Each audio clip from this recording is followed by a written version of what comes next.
உங்களோட பேர் என்னங்க மேம்? எங்கேருந்து வரீங்க? எந்த ஆண்டு? என்ன துறையில சேர்ந்திருக்கீங்க? அத பத்தி சொல்லுங்க. எல்லாருக்கும் வணக்கம். என் பேர் மஞ்சு. என்னோட நேட்டிவ் வந்து கடலூர் டிஸ்ட்ரிக்ட்ல காட்டுமன்னார் கோயில் பக்கத்துல குறுங்குடின்னு ஒரு கிராமம் தான். நான் அங்க காட்டுமன்னார் கோயில்ல தான் என்னோட ஸ்கூலிங் முடிச்சேன். என்னோட எஜுகேஷன் கிராஜுவேஷன் வந்து BE electronics and communication engineering Anna university Trichy கேம்பஸ்ல படித்தேன். அது முடிச்சுட்டு சிவில் சர்வீஸ் தான் என்னோட கெரியர்னு சூஸ் பண்ணதுக்கப்புறம் ஃபுல்லாக செல்ஃப் ப்ரிப்பேர் பண்ணிக்கிட்டே இருந்தேன். டிஎன்பிஎஸ்சி குரூப் 2 ப்ரிலிம்ஸ் ஃபர்ஸ்ட் அட்டெம்ப்ட்லேயே கிளியர் ஆச்சு. அதை தொடர்ந்து மெயின்ஸ் இன்டர்வியூ கிளியர் பண்ணி குரூப் 2 இன்டர்வியூ போஸ்ட் எடுத்து இப்போ ஒர்க் பண்ணிட்டு இருக்கேன். யூபிஎஸ்சி தான் தன்னுடைய இலக்கு அப்படின்றத நிர்ணயிச்சிட்டீங்க. யூபிஎஸ்சியில் வந்து எப்படி குரூப் 2க்கு மாறுனீங்க? உங்களுடைய குரூப் 2 ப்ரிப்பரேஷன் ஸ்டார்டிங் ப்ரிலிம்ஸ் பற்றி சொல்லுங்க. யூபிஎஸ்சி அப்படின்றது நான் காலேஜ் டைமில் டிசைட் பண்ணது. ஆக்சுவலாக ஸ்கூல் படிக்கிறப்போ எல்லார் மாதிரியும் டாக்டர் ஆகணும், இன்ஜினியர் ஆகணும் அப்படின்ற கனவு தான். இன்ஜினியர் ஆகணும் அப்படின்றது செகண்டரி தான். மெடிசன் படிக்கணும்னு நினச்சேன். ஒரு 1 or 2 மார்க்ஸில் நான் இருக்கிறப்போ கட் ஆஃப் தான் இருந்துச்சு. எனக்கு மெடிசன் கிடைக்கல. அதனால சரி ஓகே, அதுக்கு ஈக்குவலான ஒரு கெரியர் பார்த்து சூஸ் பண்ணோன்னு நான் யூபிஎஸ்சியை சூஸ் பண்ணேன். காலேஜ் படிக்கிறப்போவே இந்த என்சிஆர்டி படிக்கிறது. என்சிஆர்டினா இப்போ சென்ட்ரல் கவர்மெண்ட்டுக்கு நம்ம யூபிஎஸ்சி கிளியர் பண்ணுறதுக்கு என்சிஆர்டி புக் படிக்கணும். நியூஸ் பேப்பர் படிக்கிறது இதெல்லாம் வழக்கமாக இருந்துச்சு. அப்போலேருந்து படிச்சுட்டு இருந்தேன்.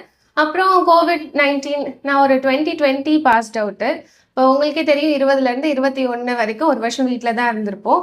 அந்த சமயத்தில் எந்த எக்ஸாம்ஸும் கிடையாது. அப்போது வந்து நான் ஓகே கிளாஸ் எடுத்துகிட்டே படிக்கலாம் அப்படின்னு சொல்லிட்டு டீச்சிங் என்னோட ஒரு பேஷனாக சூஸ் பண்ணி அதில் ஒர்க் பண்ணிகிட்டே படிச்சுட்டு இருந்தேன். இந்த ப்ரிலிம்ஸ் கிளியர் ஆன உடனே, குரூப் 2 ப்ரிலிம்ஸ் கிளியர் ஆன உடனே என்னோட பாத்தை வந்து கொஞ்சம் நான் ரீட்ராக் பண்ண வேண்டியது இருந்தது. ஏன்னா இப்போ நம்ம ஒரு நடுத்தர குடும்பத்திலேருந்து வரோம்னா யூபிஎஸ்சி ஒரு பெரிய கனவாக இருக்கும். நம்ம ஃபினான்ஷியலாக நம்மளை பார்த்துக்க வேண்டிய சூழ்நிலையும் இருக்கும். அதே சமயம் இப்போ ஒரு ஐடி கம்பெனி சைடு நம்ம போயிடுறோம்னா மறுபடியும் இந்த சைடு வர்றது ரொம்ப கஷ்டமானதாக எனக்கு தோணுச்சு. அதனால என்னோட யூபிஎஸ்சி கனவையும் பாதிக்காம அதே வழியில் என்னோட ஃபினான்ஷியல் இண்டிபெண்டன்ஸையும் நான் சூஸ் பண்ணணுன்றதுக்காக டிஎன்பிஎஸ்சியை சூஸ் பண்ணேன். ப்ரிலிம்ஸ் கிளியர் ஆனதுக்கப்புறம் இதையே நம்ம வந்து ஃபஸ்ட்டு ஒரு எக்ஸாமை ஃபோக்கஸ் பண்ணி வேலை வாங்கிடுவோம், அதில் இருந்துட்டு படிப்போம் அப்படின்னு நினச்சேன்.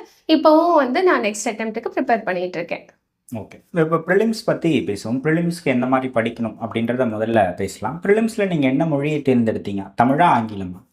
குரூப் 2 பொறுத்த வரைக்கும் ப்ரிலிம்ஸ் அப்படின்றது நம்மளோட லாங்குவேஜ் தான் ஃபஸ்ட்டு டிசைட் பண்ணும். அதில் நான் வந்து ஜென்ரல் இங்கிலீஷ் தான் சூஸ் பண்ணி படித்தேன்.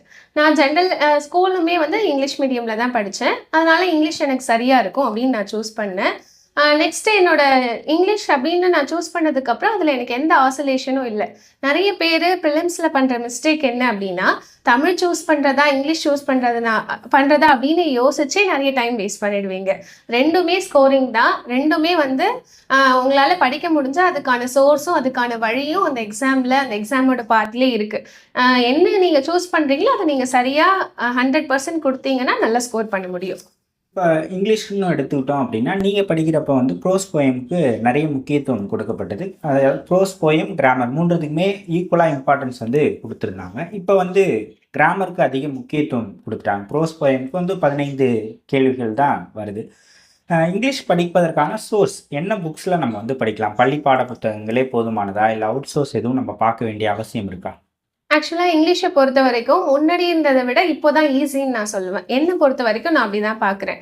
ஏன்னா இப்போ நீங்கள் ப்ரோஸ் போயம்னா கூட நிறைய மெமரி பண்ண வேண்டியது இருக்கும். நிறைய ஆத்தரோட நேமு, அது இல்லாமல் இன்னும் நிறைய விஷயங்களை நீங்கள் மெமரி பண்ணுற மாதிரி இருக்கும். ஆனால் கிராமர் அப்படின்றது நீங்கள் புரிஞ்சு படிச்சிங்க, உங்களுக்கு அந்த கான்செப்ட் தெரிஞ்சாலே உங்களால் ஆன்சர் பண்ண முடியும். அதோட சோர்ஸ் பார்த்தீங்கன்னா ஸ்கூல் புக் தான். 6th to 12th school book. அதில் பின்னாடி வந்து கிராமர் ஒவ்வொரு லெசன்ஸுக்கு பின்னாடியுமே கிராமர் சூப்பராக எக்ஸ்பிளைன் பண்ணி கொடுத்துருக்காங்க.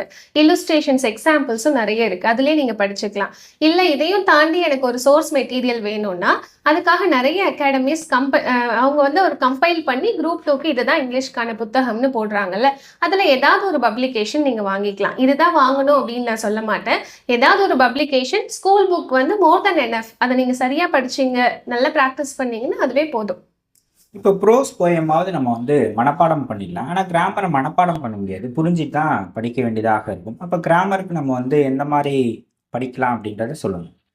இப்போ ப்ரோஸ் போயம் வந்து நீங்கள் கொஞ்சம் மெமரி பண்ணுற மாதிரி இருக்கும். கிராமர் வந்து அண்டர்ஸ்டாண்ட் பண்ணிக்கிற மாதிரி இருக்கும். அதுக்கு நீங்கள் வந்து யூடியூப்பில் நிறைய சோர்சஸ் இருக்குது. நிறைய பேர் வந்து யூடியூப்பில் கிராமர் கிளாஸஸ் எடுத்திருக்காங்க. ஈவன் என்னோட கிராமர் கிளாஸுமே இருக்கும், நீங்கள் பார்க்கலாம். கிராமர் பொறுத்த வரைக்கும் ஒன்ஸ் நீங்கள் யாராவது ஒரு நல்ல கிளாஸ் எடுக்கிறவங்கள நீங்கள் ஃபாலோ பண்ணிவிட்டு அது ரிலேட்டடான ஒரு 10 ப்ராக்டிஸ் கொஷின் சால்வ் பண்ணீங்கன்னா அது உங்களுக்கு ரொம்ப யூஸ்ஃபுல்லாக இருக்கும். நீங்கள் வந்து இப்போ ஒரு எக்ஸாம்பிளுக்கு ஆக்டிவ் வாய்ஸ் பேசிவ் வாய்ஸ் படிக்கிறீங்க அப்படின்னா ஆக்டிவ் வாய்ஸ் பேசிவ் வாய்ஸ் கான்செப்டை ஒரு டைம் தான் நீங்கள் படிக்கணும். ஆனால் அதில் ஒரு 50 கொஷின் ஆக்டிவ்லேருந்து பேசிவும் பேசிவ்லேருந்து ஆக்டிவும் நீங்கள் கன்வெர்ட் பண்ணி பார்த்துட்டீங்கன்னா எக்ஸாமில் எந்த கொஷின் வந்தாலும் உங்களால் அட்டென்ட் பண்ண முடியும். ஓகே. இங்கிலீஷ்க்கு அடுத்து மிக முக்கியமானது மேக்ஸ், ஆப்டிடியூட், ரீசனிங் 2 இருக்குது. சரியான விடை இதுதான் இதுக்கான ஆன்சர் அப்படின்னு எக்ஸாக்டாக நம்ம தெரிஞ்சிக்கக்கூடியது மேக்ஸ் தான். ஆனால் 25 கேள்விகள்னாலும் 1 மணி நேரம் கிட்டத்தட்ட செலவாகும் மேக்ஸுக்கு. ஸோ மேக்ஸ் எந்த மாதிரி படிக்கலாம்? ஃபர்ஸ்ட் ஆப்டிடியூட் சொல்லுங்கள், அப்புறம் ரீசனிங் சொல்லுங்கள். டிஎன்பிஎஸ்சி பொறுத்த வரைக்கும் இன்னைக்கு கேம் சேஞ்சராக இருக்கிறது மேக்ஸ் தான். அதை வந்து ஃபர்ஸ்ட் ஆஸ்பிரன்ஸ் தெளிவாக புரிஞ்சுக்கணும். அது குரூப் 4ஓ குரூப் 2ஓ குரூப் 1ஓ மேக்ஸ் வந்து ஒரு இம்பார்ட்டண்ட்டான ரோலை ப்ளே பண்ணுதுன்றதை நம்ம புரிஞ்சுக்கணும். 25 கொஷின் தானே அப்படின்னு நம்ம சொல்லிட முடியாது. அந்த 25 கொஷினுக்கும் 25 அவுட் ஆஃப் 25 வாங்குறதுக்கு அதிகமான சான்ஸ் இருக்கிறது மேக்ஸ் தான். இப்போ நீங்கள் ஹிஸ்ட்ரி படிக்கலாம், இல்லை எக்கனாமி படிக்கலாம், ஜாகிரஃபி படிக்கலாம், இல்லை நீங்கள் படித்த டாப்பிக்லேருந்து கொஷின்ஸ் வராமல் போகலாம். ஆனால் மேக்ஸ் நீங்கள் சரிவர எல்லா டாப்பிக்கையும் சால்வ் பண்ணி தெரிஞ்சிருந்தீங்கன்னா உங்களால் 25க்கு ஒரு 24, 23 கூட ஈஸியாக ஸ்கோர் பண்ண முடியும். அதுதான் உங்களோட ப்ரிப்பரேஷனில் டிஃப்ரென்ஸையும் ஏற்படுத்தும். மேக்ஸை பொறுத்த வரைக்கும் இப்போ மற்ற பேங்க் எக்ஸாம்ஸ் இல்லை சென்ட்ரல் கவர்மெண்ட் எக்ஸாம் மேக்ஸும் டிஎன்பிஎஸ்சியில் இருக்கிற மேக்ஸும் ஒன்றும் கிடையாது. அவங்க வந்து கொஞ்சம் காம்ப்ளிகேட்டடாக இருக்கும். இங்கே ஸ்கூல் புக்கில் உள்ள எக்ஸாம்பிள்ஸையே பாதி கேட்டுடுறாங்க. சிம்பிளாக நீங்கள் சிலபஸ் எடுத்து பார்த்தீங்கன்னா உங்களுக்கு simplification, simple interest, compound interest, percentage இது தெரிஞ்சாலே 25ல் பாதி கொஷனுக்கு நீங்கள் ஆன்சர் பண்ணிடலாம். ஸோ ப்ரீவியஸ் இயர் கொஷனை வச்சு எந்த டாப்பிக்லேருந்து கேட்குறாங்க அப்படின்றத அனலைஸ் பண்ணி நீங்கள் படிச்சிங்கன்னா போதும். ரீசனிங்கிறது ரொம்ப காம்ப்ளிகேட்டடான ரீசனிங்லாம் கிடையாது. காமன் சென்ஸ் தான் அப்ளை பண்ணி நம்ம வந்து ஸ்கோர் பண்ணுற மாதிரி இருக்கும். அதுக்குமே யூடியூப்ல இருக்கிற சோர்ஸே போதும். யூடியூப்லேயே இன்னைக்கு நிறைய பேர் மேக்ஸ் எடுத்திருக்காங்க. நான்லாம் யூடியூப்ல நிறைய ஆப்டிடியூட் வீடியோஸ் எல்லாம் யூடியூப்ல தான் பார்த்தேன். பரத் சாரோட மேக்ஸ் வீடியோஸ் பார்த்துருக்கேன். நெக்ஸ்ட் ஃபீல் ஃப்ரீ டு லேர்ன்னு ஒரு சேனல் இருக்கும், அது பார்த்துருக்கேன். இதெல்லாம் நான் ஏன் சொல்கிறேன்னா நான் வந்து செல்ஃப் ப்ரிப்பேர் பண்ண ஒரு ஆஸ்பிரண்ட். எனக்கு எதெல்லாம் ஹெல்ப்ஃபுல்லாக இருந்ததோ அதெல்லாம் சொல்கிறேன். கண்டிப்பாக உங்களுக்கும் அந்த மாதிரி ஏதாவது ஒரு சேனலை நீங்கள் சூஸ் பண்ணிவிட்டு அதை ரெகுலராக பார்த்து நீங்கள் செல்ஃபாக சால்வ் பண்ணீங்கன்னா மேக்ஸ் டூயபிள் தான். ஓகே. மேக்ஸுக்கு எவ்வளோ நேரம் ஒதுக்கலாம்? தினமுமே நிறைய ஆஸ்பிரண்ட்ஸ் வந்து என்ன சொல்லுவாங்கன்னா மேக்ஸ் தான் எனக்கு வராது அப்படின்றதெல்லாம் சொல்லுவாங்க. ஸோ மேக்ஸ் வருதோ வரலையோ, வரவங்க வராதவங்க 2 பேருமே எவ்வளோ நேரத்தை ஒதுக்கலாம் ஒரு நாளைக்கு மேக்ஸுக்குன்ட்டு? டிஎன்பிஎஸ்சின்னு எடுத்துக்கிட்டோடனே மேக்ஸ் வந்து யாருக்கு ரொம்ப பயமாக இருக்கும்னா நான் மேக்ஸ் பேக்ரவுண்டு, அதாவது மேக்ஸை வந்து ஒரு பேக்ரவுண்டாக எடுத்து படிக்காதவங்க, இல்லை ஸ்கூல் டேஸில் மேக்ஸ் ரொம்ப கஷ்டமாக ஃபீல் பண்ணவங்க, இவங்களுக்குலாம் வந்து நமக்கு மேக்ஸ் வராதே, நம்ம டிஎன்பிஎஸ்சி கிளியர் பண்ண முடியுமா அப்படின்ற தாட் இருக்கும். நீங்கள் வந்து டிஎன்பிஎஸ்சியோட சிலபஸில் அவங்க நோட்டிஃபிகேஷன் பார்த்தீங்கனாலே தெரியும். மேக்ஸ் வந்து எஸ்எஸ்எல்சி ஸ்டாண்டர்ட் தான், டிகிரி ஸ்டாண்டர்ட் கிடையாது. உங்களுக்கு ஜென்ரல் ஸ்டடீஸ் தான் வந்து இப்போ குரூப் 2ஓ இல்லை குரூப் 1ஓ டிகிரி ஸ்டாண்டர்ட். ஆனால் மீதி மேக்ஸை பார்த்தீங்கன்னா எஸ்எஸ்எல்சி ஸ்டாண்டர்ட் தான். அது நீங்கள் படிக்கிறது அவ்வளோ கஷ்டம் கிடையாது. அதை எப்படி உங்களுக்கு ஈஸியாக ஆக்கலாம்னா தினசரி ஒரு அரை மணி நேரத்துலேருந்து 1 மணி நேரம் நீங்கள் அதை சால்வ் பண்ணணும். மற்ற சப்ஜெக்ட் எல்லாம் கூட நான் 1 வாரம் படித்தேன், அந்த 1 வாரத்தில் ஃபுல்லாக படிச்சுட்டு அடுத்த சப்ஜெக்ட் போனேன்னு நீங்கள் இருக்கலாம். ஆனால் மேக்ஸை பொறுத்த வரைக்கும் டெய்லி ஒரு 1/2 அன் ஹவர் கொடுக்குறீங்க, சால்வ் பண்ணுறீங்கன்னா அதுதான் வந்து அதுக்கு சரியான பாத்தாக இருக்கும். ப்ரிப்பரேஷனில் நீங்கள் ஒரு 1/2 அன் ஹவர் ஒரு சிம்பிள் இன்ட்ரெஸ்ட்டோ ஒரு ரேஷியோ ப்ரொபோர்ஷனோ எடுத்து நீங்கள் சால்வ் பண்ணுறீங்கன்னா அதுதான் மேக்ஸுக்கு நீங்கள் கொடுக்குற ஒரு பெரிய ஸ்ட்ராட்டஜியாக இருக்கும். ஓகே.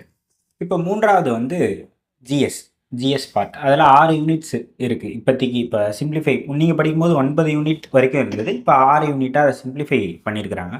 அதில் எதுக்கு முக்கியத்துவம் கொடுத்து படிக்கலாம் அப்படின்றத சொல்லுங்கள். இப்போ ஜிஎஸ்ஸை பொறுத்த வரைக்கும் எப்பயுமே வந்து ப்ரைமரியாக என்னோட சைடில் என்னோட ப்ரிப்பரேஷனில் எனக்கு ஹெல்ப்ஃபுல்லாக இருந்தது பாலிட்டின்னு தான் நான் சொல்வேன். இந்திய அரசியல் அமைப்பு அப்படின்றது நீங்கள் டிஎன்பிஎஸ்சியோ யூபிஎஸ்சியோ எந்த எக்ஸாம் படித்தாலும் கண்டிப்பாக பாலிட்டி ஒரு இம்பார்ட்டன்ட் ரோலை ப்ளே பண்ணோம்.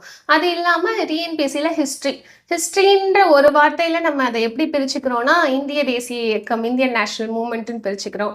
Tamil Nadu heritage and culture part அதையுமே அதுக்குள்ளே கொண்டு வந்துடுறாங்க.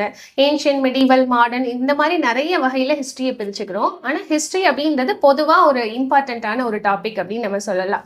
இப்போ ஜென்ரல் ஸ்டடீஸில் உங்களுக்கு history, geography, economy, polity, current affairs இந்த மாதிரி நிறைய பார்ட் சேர்ந்தது தான் ஜென்ரல் ஸ்டடீஸ். நீங்கள் உங்களுக்கு எது ரொம்ப பிடிக்குமோ அதே சமயம் எது ஸ்கோரிங்கோ அதில் ரொம்ப ஸ்ட்ராங்காக இருக்கணும். எல்லாத்தையுமே நம்மளால் வந்து ஒரு 100% படிச்சுட்டு போக முடியாது. அட்லீஸ்ட் ஒரு 2 சப்ஜெக்ட் ஒரு 3 சப்ஜெக்டையாவது ரொம்ப தெளிவாக படிச்சுக்கணும். மீதி சப்ஜெக்டை நம்ம ஜென்ரலைஸ்டாக படிச்சுக்கணும். அதில் ஃபர்ஸ்ட் அண்ட் ஃபோர்மோஸ்ட் நீங்கள் ப்ரியாரிட்டி கொடுக்க வேண்டியது வந்து பாலிட்டி தான். நீங்கள் பாலிட்டியில் தெளிவாக இருந்தீங்கனாலே நிறைய கொஷினை ஜென்ரலாக உங்களால் சால்வ் பண்ண முடியும். அதே மாதிரி கரண்ட் அஃபேர்ஸை புரிஞ்சுக்கிறதுக்கும் பாலிட்டி தான் உங்களுக்கு ஹெல்ப் பண்ணும். இன்னைக்கு காம்படிஷன் ரொம்ப ஜாஸ்தி ஆயிடுச்சு. குரூப் 4ஓ குரூப் 2ஓ குரூப் 1ஓ கண்டிப்பாக இன்டெப்த்தான கொஷின்ஸும் உங்களால் எதிர்பார்க்க முடியும். அது ரீசெண்டாக நடந்து முடிஞ்ச டிஎன்பிஎஸ்சியோட கொஷின் பேப்பர்ஸை பார்த்தாலே உங்களுக்கு தெரியும். அதனால் பாலிட்டி எக்கனாமி நீங்கள் நல்லா படிச்சிங்கன்னா உங்களுக்கு கரண்ட் அஃபேர்ஸ் புரியும். ஹிஸ்ட்ரியும் நீங்கள் ஸ்ட்ராங்காக இருந்தீங்கன்னா ஜிஎஸ்ல வந்து உங்களுக்கு ப்ராப்ளம் இருக்காது. பாலிட்டிக்கோ இல்லை ஹிஸ்ட்ரி ஐஎன்எம்க்கோ என்ன மாதிரியான அவுட் சோர்ஸ் புக் படிக்கலாம், இல்லை ஸ்கூல் புக்ஸே போதுமானது தானே? ப்ரிலிம்ஸ் லெவலில் சொல்லுங்கள். ஓகே, பாலிட்டி ஐஎன்எம் ரெண்டுமே வந்து டிஎன்பிஎஸ்சி ஜென்ரல் ஸ்டடீஸில் இம்பார்ட்டண்ட்டான ரோலை ப்ளே பண்ணுது அப்படின்னு நான் சொல்லியிருக்கேன். பாலிட்டிக்கு வந்து நம்ம ஸ்கூல் புக்கே இப்போ சூப்பராக கொடுத்துருக்காங்க. பாலிட்டின்னு இல்லை, ஜென்ரல் ஸ்டடீஸ் எல்லாத்துக்குமே. ஆனால் இப்போ நீங்கள் குரூப் 2 லெவலுக்கு வரீங்க, குரூப் 1 லெவலுக்கு வரீங்கன்னா ப்ரிலிம்ஸோட காம்படிஷன் வந்து ரொம்ப ஹெவியாக இருக்குது. அதனால் லக்ஷ்மிகாந்த் படித்தா நல்லா இருக்கும்ன்றது என்னோட சஜஷன். அதனால் லக்ஷ்மிகாந்த் படித்தா மட்டும்தான் வந்து கிளியர் பண்ண முடியும்னு நான் சொல்லலை. இன்றைக்கி இருக்கிற காம்படிஷனுக்கும் இன்டெப்த்தான கொஷின் பேட்டர்னுக்கும் சேஞ்சிங் காம்படிட்டிவ் ஃபீல்டுக்கும் நீங்கள் அடிஷ்னலாக ஒரு ஸ்டாண்டர்ட் புக் படிக்கிறது நல்லது. நான் வந்து இங்கிலீஷ் மீடியமில் படித்தேன், அதனால லக்ஷ்மிகாந்த் படிக்கலாம் நான் சஜஸ்ட் பண்றேன். இதுவே நீங்க தமிழ் வழியில படிக்கிறீங்கன்னா அதுக்கு ஒரு ஸ்டாண்டர்ட் புக்கை நீங்க சூஸ் பண்ணி படிச்சுக்கலாம். ஆனா ஏதாவது ஒரு புக் போதும், அவ்வளவுதான் நான் சொல்லுவேன். ஸ்கூல் புக்கை தாண்டி ஏதாவது ஒரு ஸ்டாண்டர்ட் புக் போதும். அதே மாதிரி ஐஎன்எம் இந்தியன் நேஷனல் மூவ்மெண்ட் வந்து நீங்க தமிழ்நாட்டுக்குன்னு படிக்கிறீங்கல்ல, அதுவும் ரொம்ப இம்பார்ட்டன்ட் ஆனது. அது ஸ்கூல் புக்லயே நல்லா கொடுத்துருக்காங்க. அதை தாண்டி ஐஎன்எம்ல இன்டெப்த் நாலேஜ் வேணும் அப்படின்னா ஸ்பெக்ட்ரம் இது எல்லாமே உங்களுக்கு யூபிஎஸ்சிக்கு படிக்கிற புக்ஸா தெரியலாம். ஆனால் நான் அதை தான் படித்தேன். குரூப் 1 படிக்கிறவங்க அதான் படிச்சிருக்காங்க. நான் படித்த சோர்ஸஸை உங்ககிட்ட சொல்கிறேன். ஸ்பெக்ட்ரம்னு ஒரு பப்ளிகேஷன் இருக்கும், அது ஐஎன்எம்க்கு நல்லா இருக்கும். அதுக்கு அடுத்தது 20 கேள்விகளை கொண்டது வந்து எக்கனாமிக்ஸ் அண்ட் தமிழ்நாடு டெவலப்மெண்ட். அது புதுசாக ஆட் பண்ணதும் தமிழ்நாடு டெவலப்மெண்ட். அதுக்கு என்ன மாதிரி படிக்கலாம் அப்படின்றத சொல்லுங்கள். யூனிட் 5 எக்கனாமிக்ஸ் வந்து எனக்கு ரொம்ப பிடிச்ச சப்ஜெக்ட். நீங்கள் எக்கனாமிக்ஸை மட்டும் பிடிச்சி படிச்சிங்கன்னா அது உங்களுக்கு ரொம்ப ஹெல்ப் பண்ணும் எக்ஸாமில். அதுவும் நீங்கள் குரூப் 1லாம் கிளியர் பண்ணணுன்னா கண்டிப்பாக எக்கனாமிக்ஸ் வந்து ஒரு மேஜரான ரோலை ப்ளே பண்ணும். எக்கனாமிக்ஸ் வந்து ஜென்ரலாக வந்து மைக்ரோ எக்கனாமிக்ஸ் மேக்ரோ எக்கனாமிக்ஸ்னு பிரிப்பாங்க. அதாவது நுண்ணியல் பொருளியல் பேரியல் பொருளியல்னு. இதையே நான் சொல்கிறேன்னா மேக்ரோ எக்கனாமிக்ஸ் தான் காம்படேட்டிவ் எக்ஸாமோட சிலபஸில் இருக்குது. அது ஆஸ்பிரண்ட்ஸ் வந்து நல்லா புரிஞ்சுக்கணும். மைக்ரோ எக்கனாமிக்ஸ் வந்து காம்படேட்டிவ் எக்ஸாம் சிலபஸில் கிடையாது.